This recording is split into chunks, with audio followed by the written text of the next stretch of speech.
हाँ 10 रुपया धरावे खातिर हाथ धर लेला।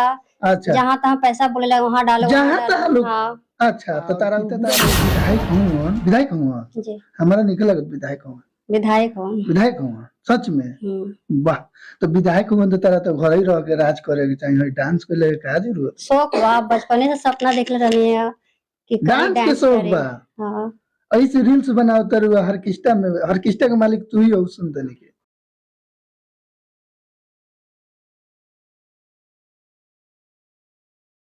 काम करेलू न हाँ करेनी करेलू तो इनमें लोग तारा साथे कुछ अश्लीलो हरकत करेला का। हाँ 10 रुपया धरावे खातिर हाथ धर लेला।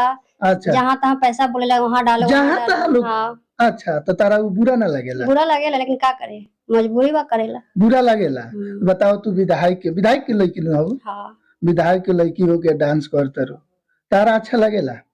हमरा तो अच्छे लगे। नमस्कार आप बाजार में जो हमारे साथ एक रिया है और इनका काफी तेजी से जो आप लोग सोशल मीडिया पर देखे होंगे रील्स इनका जो अखाड़ा का जो मेला लगता है अखाड़ा मेला लगा था महावीरी उस मेला में ये रील्स एक बनाई थी बहुत बढ़िया चल रहा था और रिया जैसे हम जानते हैं कि कौन सा रील्स बनाई थी क्या नाम है आपका। रिया। और आपका घर कहाँ है। धनबाद।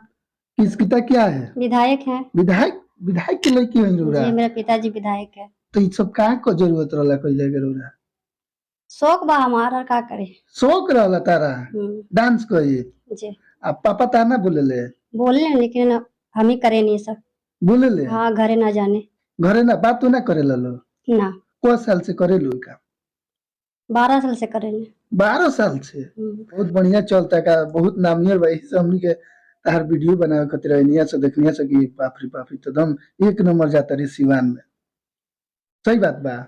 हाँ सही है बात बा। अच्छा तो पिता तार विधायक तो रील्स तार बनी कैसन चलता बहुत प्यारा दुलार मिला था हमरा बहुत के। प्यार दुलार मिलता हाँ तारा बहुत प्यार दुलार मिला था ऐसे ही लोग से का कि कहबो बनेले रहक हमरा के वो भाई सिवान जिला के जितना देखे वाला बड़े दर्शक तार रील्स ऑर्केस्ट्रा उनकर खातिर का कहबो वहाँ खाली बोलते रहे कि ही बहुत प्यार दुलार देते नहीं और देते रही हमरा के और प्यार दुलार चाहिए तारा कि और आगे बढ़ और आगे बढ़े बाप रे तो गुड़िया हलचल खानी तू बढ़ जीबू आगे।